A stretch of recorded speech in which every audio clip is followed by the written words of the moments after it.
Chapter 12 of Allan's Wife. This recording is in the public domain. Allan's Wife by H. Rider Haggard. Chapter 12. The Magic of Indaba-zimbi. We gained the spot by the stream where Stella had been taken.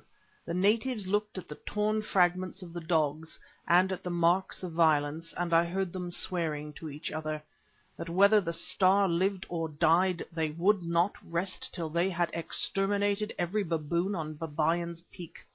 I echoed the oath, and, as shall be seen, we kept it.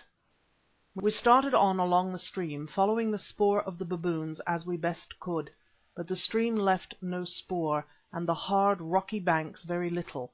Still we wandered on. All night we wandered through the lonely moonlit valleys, startling the silence into 1,000 echoes with our cries, but no answer came to them. In vain our eyes searched the sides of precipices formed of water-riven rocks fantastically piled one upon another. In vain we searched through endless dells and fern-clad crannies. There was nothing to be found. How could we expect to find two human beings hidden away in the recesses of this vast stretch of mountain ground, which no man yet had ever fully explored? They were lost, and in all human probability lost for ever. To and fro we wandered hopelessly, till at last dawn found us footsore and weary nearly at the spot whence we had started. We sat down waiting for the sun to rise, and the men ate of such food as they had brought with them and sent to the kraals for more. I sat upon a stone with a breaking heart. I cannot describe my feelings. Let the reader put himself in my position, and perhaps he may get some idea of them. Near me was old Indaba-zimbi, who sat staring straight before him as though he were looking into space and taking note of what went on there. An idea struck me. This man had some occult power. Several times during our adventures he had prophesied, and in every case his prophecies had proved true. He it was who, when we escaped from the Zulu Impi, had told me to steer north, because there we should find the place of a white man who lived under the shadow of a great peak that was full of baboons. Perhaps he could help in this extremity. At any rate it was worth trying. "Indaba-zimbi," I said, "you say that you can send your spirit through the doors of space and see what we cannot see. At the least I know that you can do strange things. Can you not help me now? If you can and will save her, I will give you half the cattle that we have here."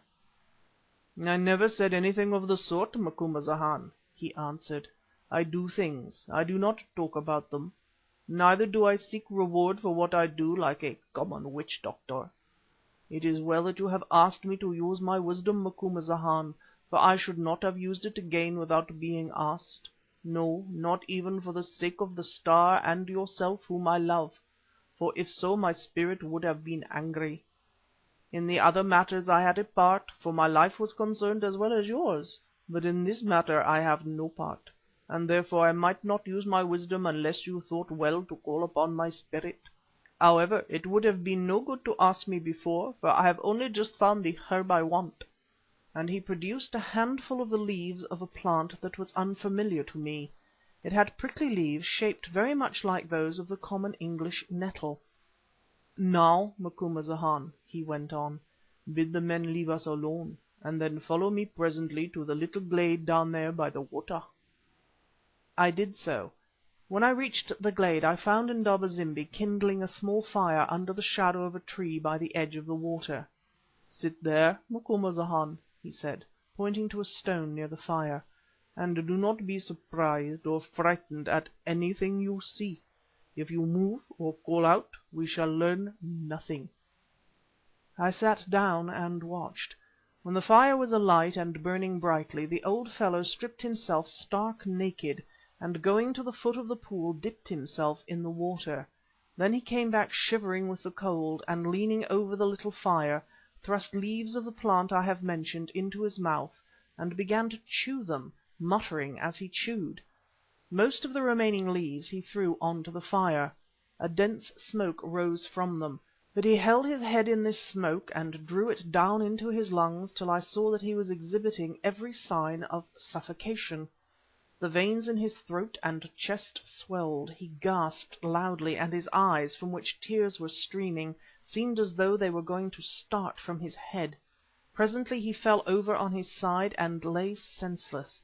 I was terribly alarmed, and my first impulse was to run to his assistance, but fortunately I remembered his caution and sat quiet. Indaba zimbi lay on the ground like a person quite dead. His limbs had all the utter relaxation of death, but as I watched I saw them begin to stiffen, exactly as though rigor mortis had set in. Then, to my astonishment, I perceived them once more relax, and this time there appeared upon his chest the stain of decomposition. It spread and spread. In 3 minutes the man, to all appearances, was a livid corpse. I sat amazed, watching this uncanny sight, and wondering if any further natural process was about to be enacted. Perhaps Indaba zimbi was going to fall to dust before my eyes. As I watched I observed that the discoloration was beginning to fade. First it vanished from the extremities, then from the larger limbs, and lastly from the trunk. Then in turn came the third stage of relaxation, the second stage of stiffness or rigour, and the first stage of after-death collapse. When all these had rapidly succeeded each other, Indaba zimbi quietly woke up. I was too astonished to speak. I simply looked at him with my mouth open. "Well, Macumazahn," he said, putting his head on one side like a bird, and nodding his white lock in a comical fashion. "It is all right. I have seen her." "Seen who?" I asked. "The Star, your wife, and the little maid. They are much frightened, but unharmed. The Babyan frau watches them. She is mad, but the baboons obey her and do not hurt them. The Star was sleeping from weariness, so I whispered in her ear and told her not to be frightened, for you would soon rescue her, and that meanwhile she must seem to be pleased to have Hendrika near her." "You whispered in her ear?" I said. "How could you whisper in her ear?" "Bah, Macumazahn, how could I seem to die and go rotten before your eyes? You don't know, do you? Well, I will tell you one thing. I had to die to pass the doors of space, as you call them. I had to draw all the healthy strength and life from my body in order to gather power to speak with the Star. It was a dangerous business, Macumazahn, for if I had let things go a little further they must have stopped so, and there would have been an end of Indaba zimbi. Ah, but you white men, you know so much that you think you know everything, but you don't. You are always staring at the clouds and can't see the things that lie at your feet. You hardly believe me now, do you, Macumazahn? Well, I will show you. Have you anything on you that the Star has touched or worn?" I thought for a moment and said that I had a lock of her hair in my pocket-book. He told me to give it him. I did so. Going to the fire, he lit the lock of hair in the flame and let it burn to ashes, which he caught in his left hand. These ashes he mixed up in a paste with the juice of one of the leaves of the plant I have spoken of. "Now, Macumazahn, shut your eyes," he said. I did so, and he rubbed his paste on to my eyelids. At first it burnt me, then my head swam strangely. Presently this effect passed off, and my brain was perfectly clear again, but I could not feel the ground with my feet. Indaba zimbi led me to the side of the stream. Beneath us was a pool of beautifully clear water. "Look into the pool, Macumazahn," said Indaba zimbi, and his voice sounded hollow and far away in my ears. I looked. The water grew dark. It cleared, and in it was a picture. I saw a cave with a fire burning in it. Against the wall of the cave rested Stella. Her dress was almost torn off her, she looked dreadfully pale and weary, and her eyelids were red as though with weeping. But she slept, and I could almost think that I saw her lips shape my name in her sleep. Close to her, her head upon Stella's breast, was little Tota. She had a skin thrown over her to keep out the night cold. The child was awake and appeared to be moaning with fear. By the fire, in such a position that the light fell full upon her face, and engaged in cooking something in a rough pot shaped from wood, sat the baboon woman Hendrika. She was clothed in baboon skins, and her face had been rubbed with some dark stain, which was, however, wearing off it. In the intervals of her cooking she would turn on Stella her wild eyes, in which glared visible madness, with an expression of tenderness that amounted to worship. Then she would stare at the child and gnash her teeth as though with hate. Clearly she was jealous of it. Round the entrance arch of the cave peeped and peered the heads of many baboons. Presently Hendrika made a sign to one of them. Apparently she did not speak, or rather grunt, in order not to wake Stella. The brute hopped forward, and she gave it a second rude wooden pot which was lying by her. It took it and went. The last thing that I saw as the vision slowly vanished from the pool was the dim shadow of the baboon returning with a pot full of water. Presently everything had gone. I ceased to feel strange. There beneath me was the pool, and at my side stood Indaba zimbi, smiling. "You have seen things," he said. "I have," I answered, and made no further remark on the matter. What was there to say?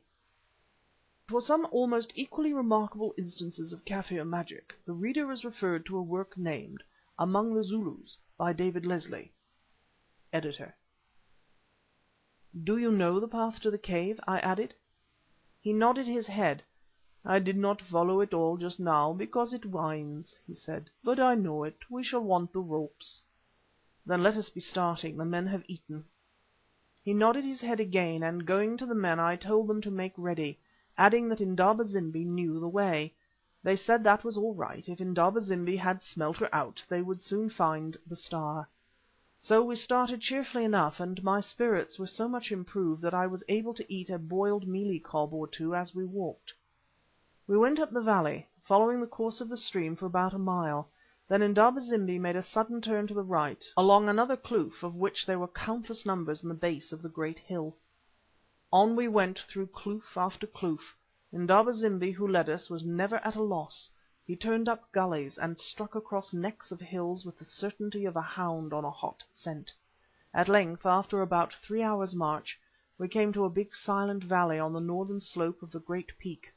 On one side of this valley was a series of stony koppies, on the other rose a sheer wall of rock. We marched along the wall for a distance of some 2 miles, then suddenly Indaba zimbi halted. "This is the place," he said, pointing to an opening in the cliff. This opening was about 40 feet from the ground, and ellipse shaped. It cannot have been more than 20 feet high by 10 wide, and was partially hidden by ferns and bushes that grew about it in the surface of the cliff.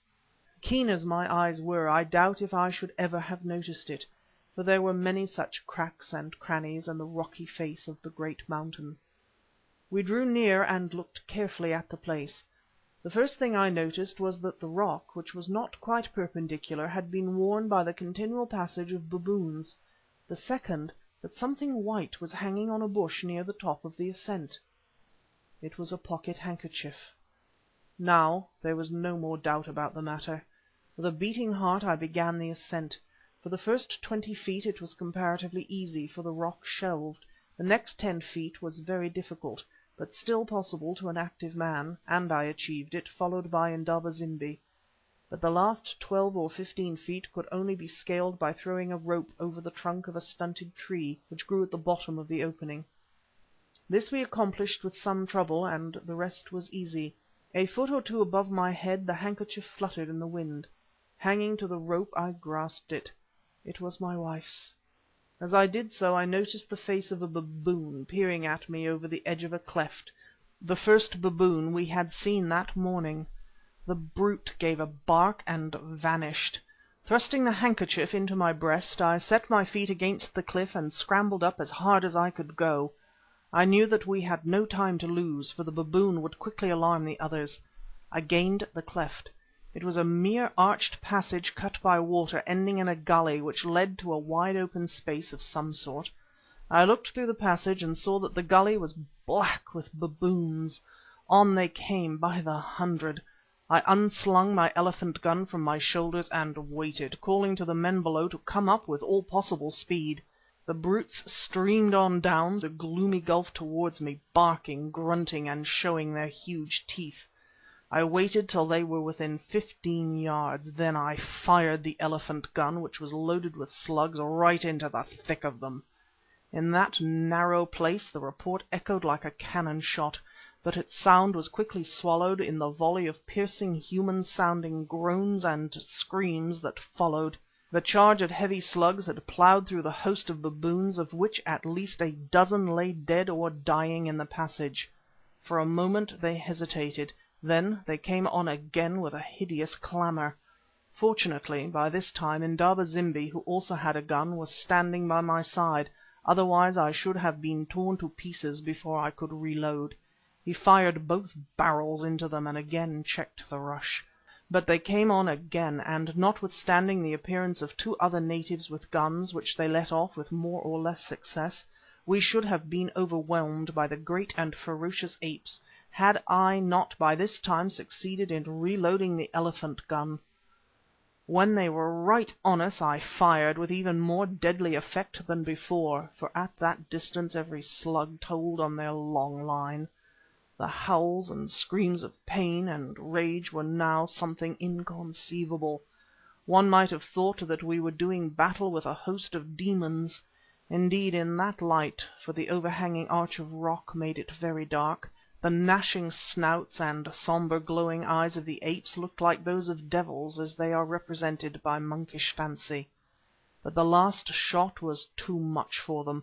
They withdrew, dragging some of their wounded with them, and thus gave us time to get our men up the cliff.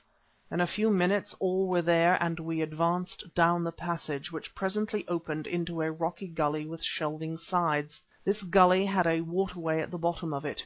It was about 100 yards long, and the slopes on either side were topped by precipitous cliffs. I looked at these slopes. They literally swarmed with baboons, grunting, barking, screaming, and beating their breasts with their long arms in fury. I looked up the waterway. Along it, accompanied by a mob, or as it were a guard of baboons, ran Hendrika, her long hair flying, madness written on her face, and in her arms was the senseless form of little Tota. She saw us, and a foam of rage burst from her lips. She screamed aloud. To me the sound was a mere inarticulate cry, but the baboons clearly understood it, for they began to roll rocks down on to us. One boulder leaped past me and struck down a Kaffir behind. Another fell from the roof of the arch on to a man's head and killed him. Indaba zimbi lifted his gun to shoot Hendrika. I knocked it up so that the shot went over her, crying that he would kill the child. Then I shouted to the men to open out and form a line from side to side of the shelving gully. Furious at the loss of their 2 comrades, they obeyed me, and keeping in the waterway myself, together with Indaba zimbi and the other guns, I gave the word to charge. Then the real battle began. It is difficult to say who fought the most fiercely, the natives or the baboons. The Kaffirs charged along the slopes, and as they came, encouraged by the screams of Hendrika, who rushed to and fro holding the wretched Tota before her as a shield, the apes bounded at them in fury. Scores were killed by the assegais, and many more fell beneath our gunshots, but still they came on. Nor did we go scatheless. Occasionally a man would slip or be pulled over in the grip of a baboon. Then the others would fling themselves upon him like dogs on a rat and worry him to death. We lost 5 men in this way, and I myself received a bite through the fleshy part of the left arm, but fortunately a native near me assegaied the animal before I was pulled down. At length, and all of a sudden, the baboons gave up. A panic seemed to seize them. Notwithstanding the cries of Hendrika, they thought no more of fight but only of escape. Some even did not attempt to get away from the assegais of the Kaffirs. They simply hid their horrible faces in their paws, and moaning piteously, waited to be slain. Hendrika saw that the battle was lost. Dropping the child from her arms, she rushed straight at us, a very picture of horrible insanity. I lifted my gun, but could not bear to shoot. After all, she was but a mad thing, half ape, half woman. So I sprang to one side, and she landed full on Indaba zimbi, knocking him down. But she did not stay to do any more. Wailing terribly, she rushed down the gully and through the arch, followed by a few of the surviving baboons, and vanished from our sight.